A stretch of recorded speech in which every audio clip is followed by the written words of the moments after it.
வணக்கம் நண்பர்களே. இன்னைக்கு நம்ம சின்ன மருமகள் சீரியலில் சென்னைக்கு போன தமிழ்ச்செல்வி குழந்தைய வாங்கினாங்களா அப்படின்னு தாங்க பார்க்க போகிறோம்.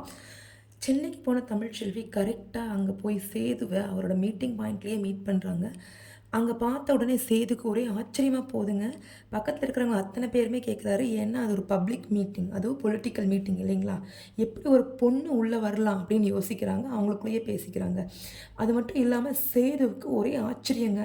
முகத்தில் என்னமோ ஒரு பல்பு எரியிற மாதிரி இருக்குது. என்னடா இவ, எங்கே பார்த்தாலும் வந்துடுறா, இவ யார் இவ, எங்கே இவ அப்படின்னு சொல்லிட்டு யோசிக்கிறாருங்க. அந்த யோசிக்கிறதுக்கு முன்னாலேயே அவங்க டைரெக்டாக அவர் பக்கத்தில் படுக்க வச்சுருந்த நம்ம மீனாட்சியுடைய தொட்டில் கிட்ட போயிடுறாங்க தமிழ்ச்செல்வி.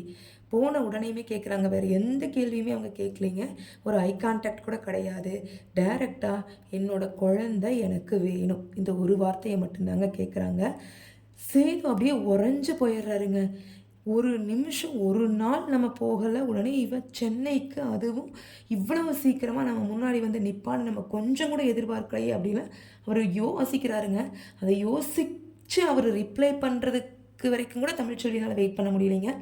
டைரெக்டாக குழந்தைய எடுத்துகிட்டு வந்துடுறாங்க. சேதுவே எடுத்து கொடுத்துட்றாருங்க. குழந்தைய வாங்கின தமிழ்ச்செல்வி வேறு யாரையுமே எதிர்பார்க்கலைங்க. அடுத்த அரை மணி நேரத்துக்குள்ளே டைரெக்டாக மதுரை வந்து இறங்குறாங்க. மதுரை வந்ததுமே உடனே பெரிய வீட்டுக்கு போகிறாங்க. அங்கே அவங்க ஈஸ்வரியை தாங்க மீட் பண்ணுறாங்க. பண்ணிட்டு என்ன சொல்கிறாங்கன்னா, என்ன நினச்சிக்கிட்டு இருக்கீங்க, இப்போ நான் என்னோடய குழந்தையோடு வந்திருக்கேன். நீங்கள் விடுற சவுண்டாளுக்கெல்லாம் பயப்படுற ஆள் நான் கிடையாது.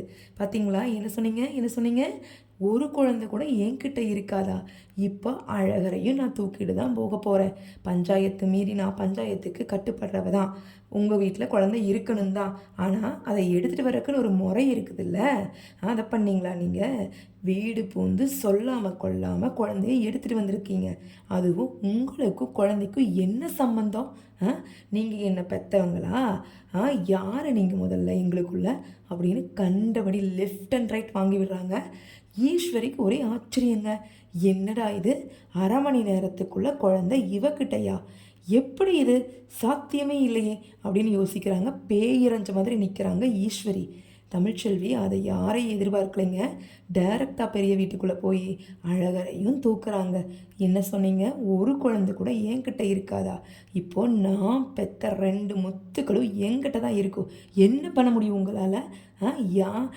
என்னன்னு என்ன பேசுகிறீங்க அப்படின்னு பேசவே முடியலைங்க அவங்களால. அத்தனை எமோஷனையும் அவங்க மேலே காமிச்சிக்கிட்டு அவங்களுடைய 2 குழந்தைகளையும் எடுத்துக்கிட்டு விறுவிறுன்னு தமிழ்ச்செல்வி கிளம்பிடுறாங்க. நம்ம சேது மதுரை வந்தது தாங்க இருக்குது இந்த ஈஸ்வரிக்கு. அவருக்கு என்ன நடந்துச்சு, ஏது நடந்துச்சு எதுவுமே புரியலைங்க. ஏன் இவ வந்தா, எதுக்காக குழந்தைய எடுத்தா, எதுவுமே நமக்கு புரியலையே அப்படின்னு சொல்லிட்டு யோசிக்கிறாரு. இருந்தாலும் அது ஒரு பப்ளிக் மீட்டிங், நம்ம வந்த கடமையை கரெக்டாக செய்யணும் இல்லைங்களா? நம்ம மக்களுக்காக வந்திருக்கிறோம், மக்களுக்கான பணியை தொடர்ந்து தான் செய்யணும். நம்ம குடும்பத்தில் 1008 பிரச்சனைகள் இருக்கத்தான் செய்யும் அப்படின்னு யோசிச்சுக்கிட்டு சேது அவருடைய மீட்டிங்கை கண்டினியூ பண்ணிடுறாரு. அதை சக்ஸஸ்ஃபுல்லாக நடத்தியும் முடிச்சிடுறாரு. அங்கே வந்து அதாங்க காய்ச்சலோட படுத்துட்டு இருக்கக்கூடிய ராஜாங்கம் கேட்குறாரு, எங்கப்பா மீனாட்சியை காணோம் அப்படின்னு. அப்போ நடந்தது எல்லாம் நம்ம சொல்கிறாருங்க சேது. அப்போது என்னப்பா இது, இந்த பிள்ளைக்கு இவ்வளவு தைரியத்தை யார் கொடுத்தது அப்படின்னு கேட்குறாருங்க. சரி விடுப்பா, ஊருக்கு போய் பார்த்துக்குவோம் என்னதான் நடந்துச்சு அப்படின்னு சொல்லிட்டு மதுரைக்கு கிளம்பலாம் அப்படின்னு பிளான் பண்ணுறாங்க. அந்த டைமில் தாங்க சேதுவுக்கு ஒரே யோசனை, அங்கே ஏதாவது ஒரு பிரச்சனை நடக்காமல் நம்ம தமிழ்ச்செல்வி இவ்வளவு வேகமாக பிள்ளையை எடுத்துகிட்டு போயிருக்க மாட்டா. அங்கே கண்டிப்பாக ஏதோ ஒன்று நடந்திருக்கணும். ஊருக்கு போனால் தான் நமக்கு இந்த விஷயங்கள் எல்லாமே தெரியும் அப்படின்னு கடகடன்னு ஊருக்கு போகிற வேலையை பார்க்குறாருங்க சேது. ஊருக்கு வந்த உடனே, மதுரைக்கு வந்த உடனே சேது செய்ய வேண்டிய வேலைகள் என்னென்ன, அவர் குடும்பத்தில் நடந்த விஷயங்களை எல்லாம் கண்டுபிடிப்பாரா? தமிழ்ச்செல்வி அடகு வச்சு சென்னைக்கு வந்த மோதிரத்தை மீட்டு கொடுப்பாரா? தமிழ்ச்செல்வி கிட்ட மன்னிப்பு கேட்பாரா? இல்லை தமிழ்ச்செல்வி தான் மன்னிப்பாங்களா? அப்படிங்கிறதாங்க இனி அடுத்து வரக்கூடிய எபிசோடில் நடக்கும்.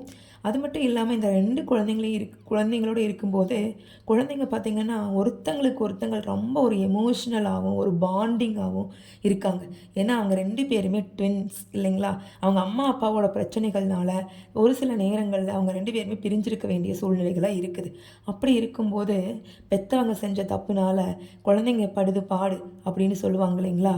அந்த மாதிரி அழகரும் மீனாட்சியும் அம்மா கிட்ட ஒருத்தங்க அப்பா கிட்ட ஒருத்தங்கன்னு ரொம்ப கஷ்டப்படுறாங்க. இப்போ தமிழ்ச்செல்வி 2 பேரையுமே எடுத்துட்டு வரும்போது, அவங்களுக்குள்ள அப்படி ஒரு சந்தோஷங்க.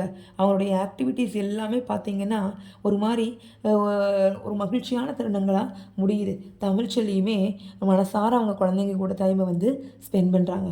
தமிழோட அம்மா கேட்குறாங்க, "ஏன்டி தமிழ்ச்செல்வி, ஏன் தமிழு உனக்கு எப்படி இப்படி ஒரு தைரியம் வந்துச்சு? நீ எப்படி இப்படி பண்ண? எப்புட்றீ இவ்வளவு சீக்கிரம் 1 மணி நேரத்துக்குள்ளலாம் சென்னைக்கு போயிட்டு வர முடியுமாடி?" அப்படின்னு கேட்குறாங்க. அதுக்கு சொல்றாங்க தமிழ்ச்செல்வி